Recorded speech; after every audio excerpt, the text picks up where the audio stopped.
El castigo o pena por delito de fraude. El artículo 386 nos menciona que el delito de fraude se castigará con las penas siguientes. 1.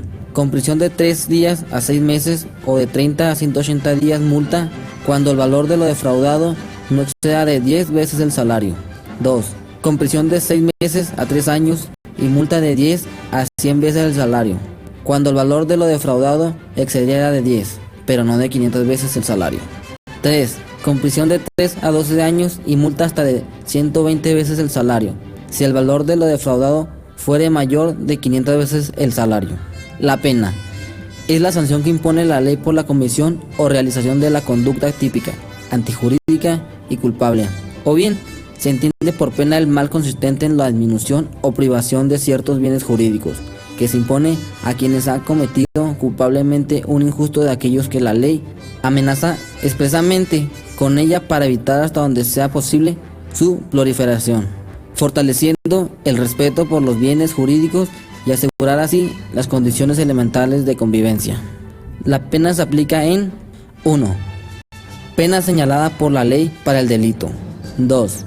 Grado de desarrollo del delito. 3. Participación de cada reo en el delito. 4. Concurso, si se da. 5. Circunstancias modificatorias de la responsabilidad penal. 6. Mayor o menos grado de extensión del mal producido. 7. Pena a aplicarse. El problema del castigo en la actualidad.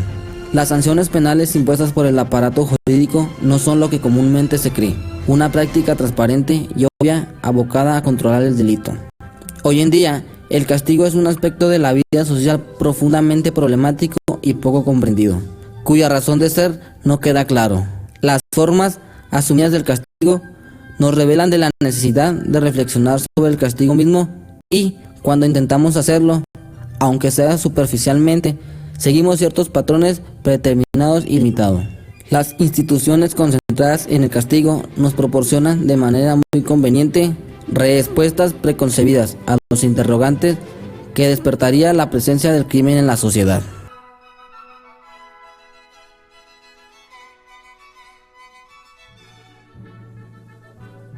Relación entre sociedad y derecho. Hay sin duda una relación muy estrecha entre derecho y sociedad.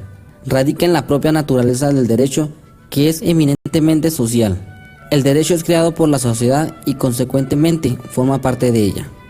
Esta relación entre derecho y sociedad puede ser explicada a través del hombre, pues el derecho está dirigido al ser humano, no considerándolo como un ser aislado, encerrado en sí mismo y desconectado de los demás, sino como a un ente integrado que vive en sociedad, es decir, en relación permanente con sus semejantes. De este modo, y juntando las perspectivas de la naturaleza social del derecho y del ser humano, puede afirmarse como una idea de justificación inicial del tema, así como no es factible pensar en una sociedad sin ser humano. Tampoco es admisible pensar en una sociedad sin derecho. La relación entre derecho y sociedad. El derecho al normar, al regular las relaciones sociales, las delimita, las precisa, las fija y las convierte en relaciones jurídicas. La sociedad es el sistema, el todo. El derecho es solo un subsistema, una parte de aquella. Los cambios sociales conducen al cambio del derecho. El derecho contribuye a la formación y conservación de la sociedad y establece con ella las condiciones para el bienestar común y el desarrollo del grupo. El derecho organiza a la sociedad y realiza en beneficio de sus miembros la justicia como la razón de ser. El derecho como sistema de control tiene frente a los otros características especiales, dado que actúa sobre las relaciones de poder, usando la fuerza en última instancia. Su condición de sistema de control social determina sus funciones. Los fines del derecho. Orden.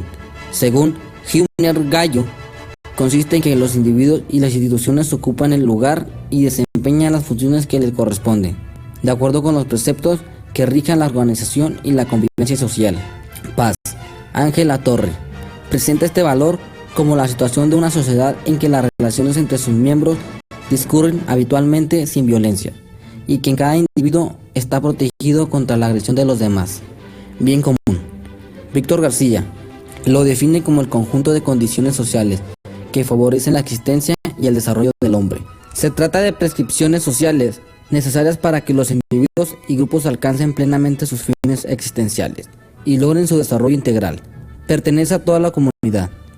Ricardo Sorraquín dice que es el fin último, el propósito supremo, incluyendo el ideal de la justicia.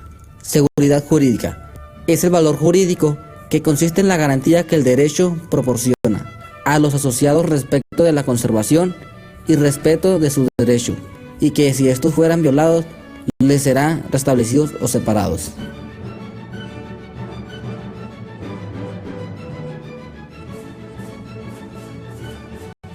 Los delitos electorales en México tienen como objeto sancionar las conductas más graves que afectan la garantía del voto libre, secreto y universal.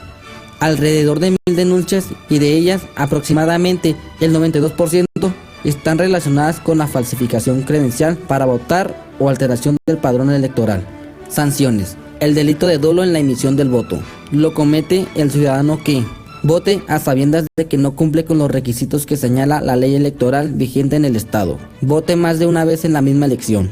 Viole de cualquier manera el secreto del voto. Vote o pretenda votar con una credencial de la que no sea titular o suplante a un votante. La sanción. Pena de 6 meses a 3 años de prisión y sanción pecuniaria de 10 a 100 días del salario mínimo vigente.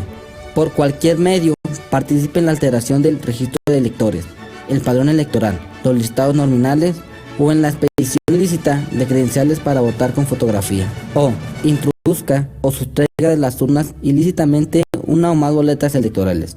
O destruya o altere boletas o documentos electorales. La sanción. Pena de 6 meses a 5 años de prisión y sanción pecuniaria de 10 a 10 días del salario mínimo vigente. El delito de inducción ilícita a electores. Lo comete aquel que solicite votos por paga, dádiva o promesa de dinero u otra recompensa. El día de la elección organiza la reunión y traslado de votantes con el objeto de llevarlos a votar por un determinado candidato, influyendo con ello en el sentido de su voto. Ejecuta actos de lucro con el voto. O obliga a votar en determinado sentido a los electores que se tenga bajo su dependencia o subordinación. La sanción. Pena de 5 meses a 5 años de prisión y sanción pecuniaria de 20 a 100 días del salario mínimo vigente. El delito de no desempeño del cargo. Lo comete quien, habiendo sido electo gobernador, diputado local, presidente municipal, regidor, síndico o alcalde constitucional, no se presente sin causa justificada a desempeñar el cargo dentro del plazo señalado por la Constitución Política del Estado. La sanción. Pena de 1 mes a 1 año de prisión y sanción pecuniaria de 100 a 1,000 días del salario mínimo vigente. Cometen delito los ministros de culto religioso, que por cualquier medio en el desarrollo de los actos propios de su ministerio, bien sea en los edificios destinados al culto o en cualquier otro lugar, induzcan al electorado a votar en favor o en contra de algún candidato o partido político, o a abstenerse a votar. La sanción. Sanción pecuniaria de 100 a 1,000 días de salario mínimo vigente. Derecho político y sus sanciones. Derecho político y sus sanciones. ¿Qué es el derecho político?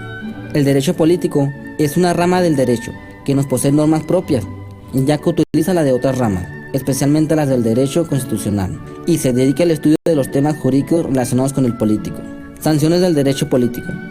Las sanciones más comunes son la pérdida de las contribuciones obtenidas en contravención a las leyes o regulaciones, la pérdida de un partido político, de una parte o de todos sus derechos a recibir financiamiento público, multas, prisión, la pérdida temporal del derecho a sentarse y votar en la legislatura por parte de candidatos elegidos que no han presentado sus informes o declaraciones de gastos a tiempo, la pérdida de los derechos civiles de quienes han sido declarados culpables de delitos.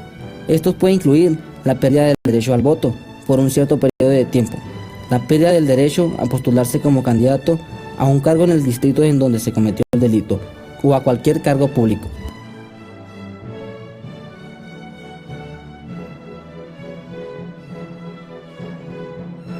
Responsabilidad por las violaciones.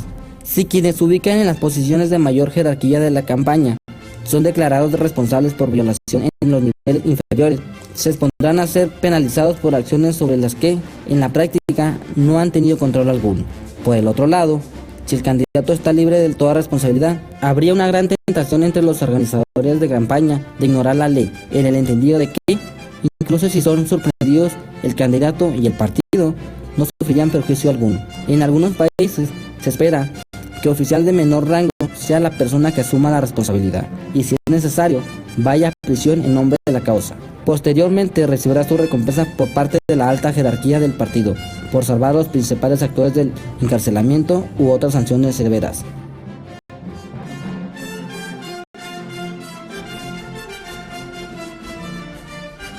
Aplicación de la ley. Autoridades electorales contra tribunales.